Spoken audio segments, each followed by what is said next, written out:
السلام عليكم ورحمة الله وبركاته. أعوذ بالله من الشيطان الرجيم. بسم الله الرحمن الرحيم. الحمد لله الذي أرسل رسوله بالهدى ودين الحق ليظهره على الدين كله، والصلاة والسلام على سيدنا ومولانا محمد عبده ورسوله وعلى آله وأصحابه. أما بعد. حضرة المكرم والمحترم شيخنا ومرشدنا ووسيلة بيننا وبين الله ووسيلة نزول رحمة الله علينا Sayyidi Pangarsa Abah Syekh Ahmad Sohibul Wafa Tajil Arifin. Para jamaah yang sedang mendengarkan suara dari radio Al-Inayah Pondok Pesantren Suryalaya. Kita sekarang mendapatkan limpahan rahmat dari Allah, dipanjangkan umur sampai bulan Syawal, telah melaksanakan saum Ramadan dengan perlengkapannya. Salatul tarawih, tadarus, qiyamul lail, zakatul fitrah, i'tikaf dan lain sebagainya. Sehingga manusia mendapatkan Idul Fitri. Pemahaman terhadap Idul Fitri belum merata secara mendalam. Kebanyakan menerjemahkan Idul Fitri baru kembali kepada futur, yaitu makan pagi. Karena itu Idul Fitri lebih disemarakan dengan semacam pesta kebanggaan kemenangan. Merasa bersyukur karena menang melawan setan, melawan nafsu, sehingga mampu saum bulan Ramadan, itu baik. Termasuk surah di taatin, berbahagia karena melaksanakan taat kepada Allah. Tetapi kalau kita melihat misi daripada Ramadan adalah la'allakum tattaqun, untuk mencetak manusia bertakwa, maka Idul Fitri tidak cukup difahami sebatas kembali kepada makan pagi. Fitrah banyak sekali dipergunakan di dalam Al-Quran ataupun hadis Rasulullah sallallahu alaihi wasallam. Hadis Rasul menyatakan kullu mauludin yuladu alal fitrah. Fitrah di sini dikaitkan dengan kelahiran, maka artinya adalah kesucian. Tetapi kalau dikaitkan dengan zakatul fitrah, berbeda lagi terjemahnya. Zakatul fitrah adalah zakat bagi setiap kepala, setiap individu. Fitrah artinya jelema. Tetapi kalau Idul Fitri diterjemahkan kepada kembali kepada fitrah, bukan sebatas suci seperti setelah dilahirkan, seperti ketika dilahirkan, tetapi fitrah adalah kembali kepada siap, kembali kepada siaga.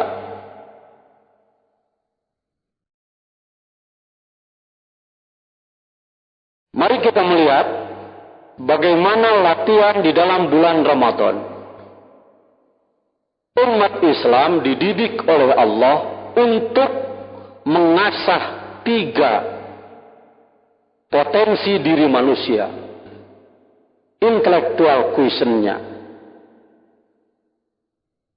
kemampuan kecerdasannya, dididik dengan tadarus, membaca, memahami Al-Quran.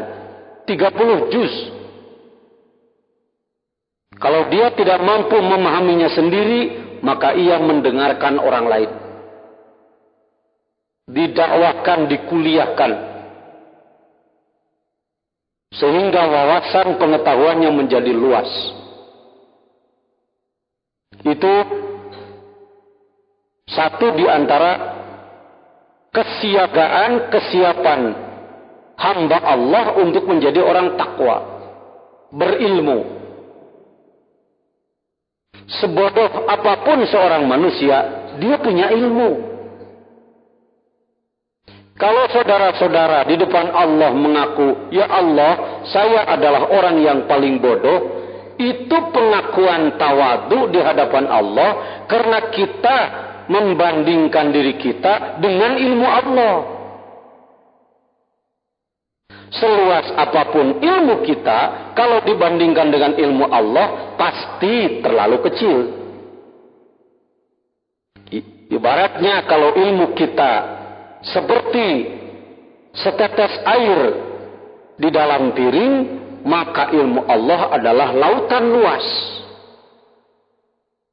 Maka di hadapan Allah kita berzikir, la ilaha illallah, la ilaha illallah. Antara lain, la alima illallah. Karena ucapan la ilaha illallah mencakup semua sifat ilahiyah. Asmaul husna yang 99, asmaul husna yang 1000, asmaul husna yang 4000, asmaul husna dan sifatullah yang tiada batas, semuanya masuk di dalam la ilaha illallah. Karena itu disebutkan afdalu ma qultu ana wa nabiyuna min qabli la ilaha illallah. Mencakup semua asma Allah. Manakala sang zakir, orang yang sedang berzikir mengucapkan la ilaha illallah, silakan asma mana yang masuk di dalam hati. La khaliqa illallah, tiada yang menciptakan kecuali Allah. Tersambung dengan rasa syukur, mata dengan melihatnya, telinga dengan mendengarnya, hidung dengan penciumannya, lidah dengan rasanya.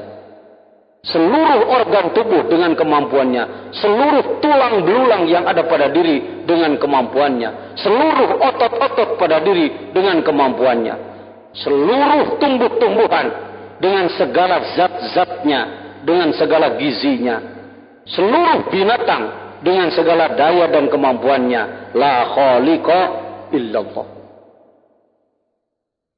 Kita hidup diberi rizki. La ilaha illallah, la razzaqa illallah.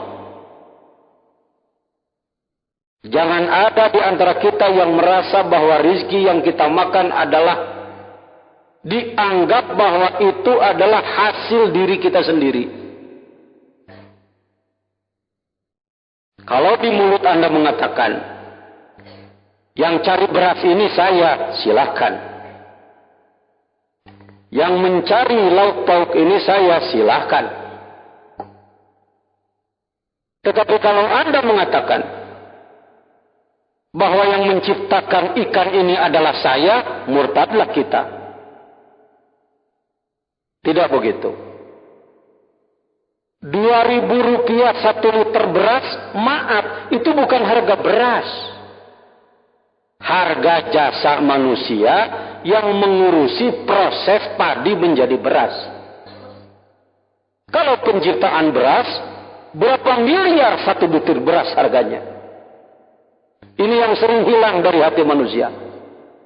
Itu salah satu penyebab zikir menggugah tatmainnul qulub, menggugah rasa syukur, membangkitkan kekuatan iman, membangkitkan semangat ibadah. Karena ketika berzikir dalam artinya muncul rasa syukur. Karena itu banyak yang zikir menjerit histeris, la ilaha illallah. Karena itu yang berzikir air matanya bercucuran. Karena itu yang berzikir hatinya jazbah. Majzub, maaf, majzub, jazbah, jangan diartikan hanya kepada orang yang kelihatan ada kelainan. Siapa tahu dia bukan majlub tapi stres. Bisa saja. Harus dikontrol dengan ilmu ya. Pondok Pesantren Suryalaya tidak lepas dari segala referensi, dari segala kitab dan buku untuk mengontrol agar kebenaran tidak hanya ditentukan oleh kemampuan emosi, tetapi betul-betul ditimbang oleh ilmu. Ramadan diberi wawasan yang seluas-luasnya, 30 juz Al-Quran dengan segala penjabarannya. Di dalam Ramadan juga orang dididik emosinya, rasanya, bagaimana memiliki semangat yang tinggi, bagaimana merasakan kepekaan terhadap sesama, bagaimana dia sambung rasa pada orang lain, semangatnya, kasih sayangnya, kepekaannya diasah pada bulan Ramadan. Apakah cukup hanya dengan 2 tadi? Belum. Satu lagi, potensi diri manusia yang di dunia termasuk di Indonesia banyak terlupakan, kurang diperhatikan, tidak diketahui tetapi tidak mau bertanya. Spiritual question, kemampuan ruhaniah, kemampuan qalb, kemampuan ruh, kemampuan nafs, kemampuan akal. Mungkin orang berkata, kalau orang melaksanakan sholat, maka dia dianggap sudah melaksanakan spiritual. Kalau dia melaksanakan kewajiban, maka dia disebut sudah melaksanakan spiritual. Laisa kullu musallin muqimun. Dalam Al-Hikam disebutkan, tidak setiap orang yang melaksanakan sholat maka berarti dia mendirikan sholat. Tidak setiap orang yang menghadap kepada kita berarti dia berbicara dengan zahir dan batinnya. Tidak setiap orang yang melaksanakan sholat hatinya khusyuk. Tidak setiap orang yang melaksanakan haji hatinya berhaji. Untuk mengolah yang paling dalam ini tidak bisa sembarangan. Kalau untuk memberi pengetahuan, siapapun yang punya pengetahuan dan mau memberi kepada orang lain, maka dia mampu mendidik orang lain. Karena itu, alhamdulillah, banyak sekali di Indonesia khususnya maupun di dunia, lembaga-lembaga untuk memintarkan orang. Bagus. Karena pintar, berpengetahuan, itu diperintahkan oleh Allah. Yarfa'illahu alladhina amanu minkum walladzina utul ilma darajat. Tetapi hanya dengan mendidik pengetahuan saja, seperti orang yang diberi resep masakan setiap hari, tapi dia tidak pernah masak, apa mau makan buku? Orang yang hanya tahu rute perjalanan, Surabaya tahu, Semarang tahu, Lampung tahu, Palembang tahu, Medan tahu, kemanapun tahu, tapi tidak pernah berangkat. Maka dia senang hanya dengan membicarakan tentang cerita perjalanan. Tetapi tidak merasakan bagaimana nikmatnya penerbangan, nikmatnya perjalanan. Orang yang membicarakan resep masakan, 1000 resep masakan, tetapi tidak pernah memasak, dia tidak akan pernah mencicipi bagaimana nikmatnya masakan. Dan orang yang hanya memiliki pengetahuan dan ibadah zahir saja, hasilnya hanya mendapatkan sawab. Sawab adalah pahala. Bagus. ketimbang tidak dapat pahala. Tetapi jangan puas hanya mendapat pahala. Karena pahala itu pemberian. Sering-sering ibadah kita itu bukan ingin dekat kepada Allah, tapi ingin diberi oleh Allah. Banyak orang yang rajin melaksanakan tahajud karena ia ingin punya uang banyak untuk bikin rumah, beli sawah, beli mobil, dan lain sebagainya. Setelah tujuannya tercapai, tahajudnya libur. Ada orang begitu? Di mana orangnya? Ya, gak tahu. Mungkin yang ngomong ini, mungkin yang dengar. Ini menunjukkan bahwa kita beribadah baru bisa menjual ibadah kepada Allah. Mohon maaf kalau istilah kitab Al-Anwarul Qudsiyah Hadratus Syekh Imam Asy-Sya'rani, beliau mengatakan was-sawabu fi maudhi'i ulqid dawab.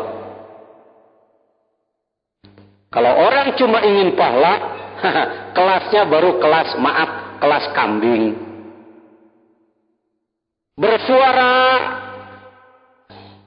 Bersuara pagi dan sore, tapi kalau diberi rumput, diam dia. Cuma karena ingin pahala. Lain halnya dengan as-salik. Orang yang belajar tarikat. Ibadahnya ingin usul, bukan ingin sawab. Jangan melecehkan sawab. Kalau ada orang mau beribadah ingin sawab, sebut dia baik ketimbang yang tidak beribadah. Tetapi kalau ada orang yang mengatakan ia merasa cukup ibadahnya untuk mencari pahala, maka dia belum sampai. Ini menunjukkan intimas, menunjukkan bahwa hatinya tertutup. Bagi orang yang hatinya terbuka, ingin makrifat kepada Allah, ibadah apapun yang ia lakukan, apakah ibadah badan, ibadah hati, ibadah lisan, baca-bacaan, sedekah, haji dan lain sebagainya, yang diinginkan adalah wusul. Apa katanya? Wusul. Di luar majelis tarekat kalimat ini belum pernah kita dengar. Yang sering kita dengar adalah saudara-saudara sekalian, tingkatkan ibadah kepada Allah agar kita masuk surga. Supaya kita selamat dari neraka. Bagus. Itu sudah bagus. Tetapi belum sampai. Di majelis tarekat yang dibahas adalah al-wusul. Kita ingin sampai kepada Allah. Semakin meningkat ibadahnya, semakin merasa kotor dirinya. Semakin dekat kepada Allah, semakin merasa jauh dengan Allah. Kalau orang yang ibadahnya hanya menginginkan pahala, begitu dia berdoa, doanya dikabulkan Allah, sering menjadi tolak pinggang. Nyak, Allah teh kasih menyahan. Uduni astajib lakum. Tokcer saya mah. Hayang naon ge ku Allah dikabul. Jadi tolak pinggang, baru diberi ijabah. Mohon maaf, di majelis tarekat ijabah itu sama dengan kita seorang pengemis datang kepada seorang yang kaya, dia meminta dan dia diberi. Puas diberi uang 10.000. Puas diberi uang 20.000. Diberi 1 lembar kain, diberi sebuah baju, diberi 3 liter beras. Lalu kita pulang, tapi tidak masuk ke rumahnya. Tidak diterima. Hadirin rahimakumullah, ini peringatan bagi kita. Idul Fitri bagi orang-orang yang salikun. Bapak-bapak, ibu-ibu ini adalah salikun. Mungkin di antara hadirin ada yang wasilun, orang yang sudah sampai kepada Allah. Karena di Pondok Pesantren Suryalaya harus hati-hati. Betul, kami yang duduk di depan barangkali terlihat sebagai orang-orang yang punya kelebihan. Sehingga kami berdiri, orang lain yang datang untuk bersalaman. Itu seremoninya saja itu.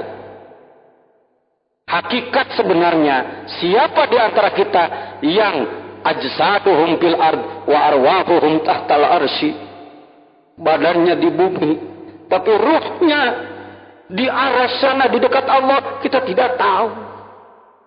Hati-hati di lingkungan Suryalaya. Banyak orang-orang wasilun yang tidak kentara. Banyak orang-orang arif billah yang tidak ketahui derajatnya. Hanya guru yang tahu tentang itu. Martabat sebagai pengurus yayasan, sebagai wakil talqin dan lain sebagainya, mohon maaf, itu tugas saja.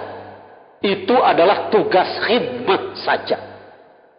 Tidak menjamin ketinggian martabat di sisi Allah. Mohon maaf, mohon maaf. Saya tidak bermaksud merendahkan martabat. Karena terkadang sebuah jabatan juga ditunggangi setan, ditunggangi nafsu, ujung-ujungnya menjadi kesombongan. Jadi ada salikun, orang-orang yang suluk, atau rahilun, orang-orang yang sedang melakukan perjalanan menuju Allah. Badannya sedang jadi tukang becak, tapi ruhnya di dekat Allah bersama para nabi, para wali. Badannya cuma jadi tukang sapu, badannya cuma jadi petugas kamtib, badannya cuma jadi petugas parkir. Kita di atas kendaraan diparkirkan oleh dia. Siapa tahu tiupan peluit dia adalah berisi zikir yang menembus 7 lapis langit. Siapa tahu saya yang berserban, yang disebut sebagai ketua bidang dakwah, yang disebut sebagai anu, hanya menjadi kesombongan. Bisa saja. Hadirin rahimakumullah, Idul Fitri kembali kepada siaga, siap ilmunya, siap emosinya. Jangan sempitkan emosi kepada kemarahan. Sering kita mengatakan, lu emosi lu, sebab lu marah. Menyayangi orang lain itu emosi, rasa. Rasa belum kepada rahasia, maaf. Rasa bukan rahasia. Aduh, saya merasa iba pada dia. Belum rahasia itu. Saya merasa sayang kepada dia. Saya marah kepada dia. Saya tidak senang kepada dia. Itu baru rasa. Yang sering disebut perasaan. Tetapi kalau rahasia, bahasa Arabnya sirri. Rohnya Al-Qudsi. Saudara-saudara, perjalanan menuju Allah bukan harus mencari sayap lalu terbang ke langit, tidak akan sampai. Bukan dengan pesawat olang-alik karena cuma sampai pada planet. Tetapi dengan roh kita, dengan kendaraan zikir yang ditalkinkan oleh Syekh Al-Mursyid. Saya tidak merendahkan zikir-zikir orang lain yang zikirnya tidak melalui talqin. Sebab zikir ibadah apapun tetap mendapat pahala. Tetap mendapat pahala. Kita jangan mengatakan, zikir maneh mah, manfaatnya.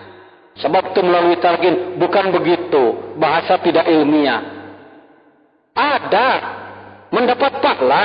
Faman ya'mal mithqala dzarratin khairan yarah. Tetapi tidak akan bisa dijadikan kendaraan untuk melakukan perjalanan menuju Allah. Menembus dari bumi sampai langit 1. Dari langit 1 sampai langit 7. Dari langit 7 sampai Hajiz Bainal Haramain, memasuki Sidrah Muntaha. Dan dari langit 7 masuk kepada Hadratil Qudsiyah yang disebutkan Alamul Lahud. Hadirin rahimakumullah, apa yang disampaikan oleh pengersa Ajengan Gaos tadi singkat kalimahnya, tapi sangat dalam maknanya. Secara lahiriah tidak salah kalau orang mengatakan pengersa Abah sedang uzur, pengersa Abah sedang sakit. Tetapi bagi seorang murid yang shadiq, murid yang baik, murid yang fahim, dia akan punya takwil dalam hatinya. Hadratis Syekh sedang berkhalwat.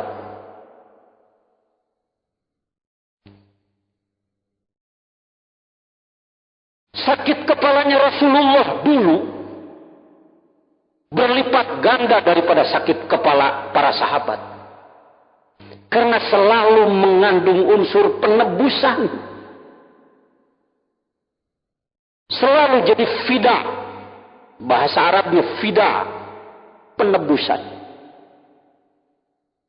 Berita apapun yang diberikan oleh Allah kepada seorang mursyid adalah untuk muridnya. Untuk kita semua. Mudah-mudahan kita semua menjadi murid yang baik.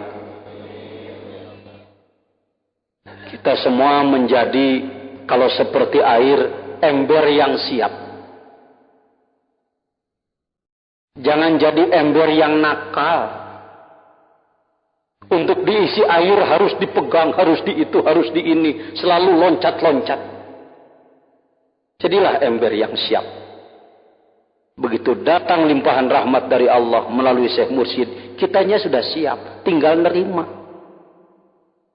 Sekuat apapun, sehebat apapun zikir kita, ibadah kita, mohon maaf kalau dibandingkan dengan orang yang sedang belajar berenang, sama dengan orang yang berenang gaya batu, keceplak kecimplung tenggelam. Kapan kita tidak tenggelam? Silakan. Kapan kita tidak tenggelam? Kapan kita tidak kena ranjau? Ketika kita sholat, di saat sholat sendiri hati sudah kemana-mana. Di saat sholat sendiri zikir sudah hilang. Yang datang utang, yang datang kemauan, yang datang kursi, yang datang sawah, yang datang pintu, itu tenggelam namanya. Ketika kita berzikir, sering-sering rabitoh kita terputus. Sering kita merasakan seperti itu. Nah, dengan keagungan dan limpahan kasih sayang Allah melalui Syekh Al-Mursyid, maka setiap muridnya dipegang ubun-ubunnya. Setiap muridnya dituntun oleh beliau. Karena itu, rabitoh di dalam zikir, di dalam tarikot adalah wahya akadul adab. Sesuatu yang paling mendasar adalah rabitoh, menyambungkan roh kita kepada ruh dia. Insyaallah, mudah-mudahan ya Allah ya Karim, di dalam Syawal yang agung sudah termasuk Asyhurul Hajj. Setelah kita melaksanakan Ramadan yang mulia, kita dijadikan manusia yang mendapatkan Idul Fitri. Baru harapan. Yang sudah selesai itu baru Idul Fitri kembali kepada makan pagi. Kalau Idul Fitri kembali kepada siaga menjadi hamba Allah yang baik, kita baru dalam upaya. Ini sudah dibimbing Syekh Al-Mursyid. Apalagi kalau tidak dibimbing Syekh Al-Mursyid. Mohon maaf. Kalau tidak dibimbing seorang yang wasil, yang sudah sampai kepada Allah, mau kemana ibadah kita? Setiap selesai sholat kita selalu mengamalkan zikrullah, la ilaha illallah, kalimat yang agung yang mulia. Jangan bosan. Jangan bosan. Tidak enak rasanya. Masuk ke telinga kita informasi ada mantan ahli zikir. Ada pensiun dikit. Waduh Pak Kiai, dulu saya rajin sekali. Cuma sekarang ya malum sibuk lah. Gak bisa mengamalkan. Pengamalan itu bukan untuk guru, tapi untuk diri kita. Mohon maaf, orang yang badannya berpenyakit, maka dia baru bisa hidup syariatnya kalau dia makan apa? Makan obat. Waduh Pak, obatnya banyak sekali Pak. Ya, saya punya asma, ini obatnya. Saya punya mah, ini obatnya. Saya punya hipertensi darah tinggi, ini obatnya. Saya punya liver, ini obatnya. Oh, Bapak gudang penyakit ya? Iya, makanya obatnya banyak. Pantas setiap habis makan 10 pel, 12 pel selalu dimakan. Karena gudang penyakit. Walaupun tidak sembuh, minimal umur terulur. Walaupun hakikatnya ajal di tangan Allah. Nah kalau kita ditanya kenapa Pak tidak bosan-bosan, udah puluhan tahun habis sholat selalu la ilaha illallah. Karena diri saya gudang penyakit. Ada penyakit sombong, Dendam? Coba aja Idul Fitri kemarin. Apakah kepada semua orang kita tersenyum? Minal aidin wal faizin. Minal aidin wal faizin. Enggak. Kadang ada juga minal aidin wal faizin. Bari ngagerem. Ada apa Pak? Sakit hati saya oleh dia. Ada dendam dalam hati. Ada dengki dalam hati. Penyakit. Hilang satu, datang 10. Dicabut yang ini, muncul yang ini. Terus karena itu mengobatinya juga non-stop. Sampai kapan sih kita akan berzikir? Nggak usah lama-lama. Sampai mati aja. Sampai kenapa Pak Jajan mengatakan nggak usah lama-lama? Tidak mustahil saya turun dari sini jadi jenazah. Bisa? Banyak orang yang mati mendadak. Semua yang mati tentu mendadak ya. Sebenarnya tidak ada yang mati tidak mendadak. Mati itu mendadak, yang lama sakitnya. Wah, si anu mati mendadak. Siapa yang mati tidak mendadak? Setiap yang mati mendadak. Yang lama itu ada yang melalui sakit dulu atau tidak. Jangan heran, banyak orang yang ahli zikir wafatnya tidak sulit-sulit. Ada yang membaca ikut manakiban, membaca mankobah, turun langsung kembali kepada Allah. Alhamdulillah. Jangan malah itu tebak surah itu urusan sudah lupa, cengengesan. Jangan begitu. Alhamdulillah. Tahaduf nikmat ayah saya ndak sulit-sulit wafat. Ngobrol dengan wali santri, masuk ke kamar, terasa sesak napas, langsung bapak rek balik wafat. Banyak bukan satu. Apalagi ahli-ahli tarikat. Pulang dari Jakarta, datang ke rumah, bicara kepada istrinya, nih nanti bapak mau pulang jam 4. Pulang kemana? Ini kan di rumah kita. Ya, pulang aja. Selesai sholat asar, lalu dia terlentang, lalu dia berzikir, wafat. Mari kita berzikir sampai mati. Bahkan bagi ahli zikir setelah mati pun tidak berhenti berzikir. Wa hum yusalluna fi kuburihim kama yusalluna fi hayatihim. Amin ya rabbal alamin. Itu saja yang dapat saya sampaikan. Mudah-mudahan ini adalah saluran dari Hadratus Syekh Pengersabah. Kalau ada yang tidak baik dari kebodohan saya, kalau ada yang baik adalah dari beliau. Akhirul kalam, wassalamualaikum warahmatullahi wabarakatuh.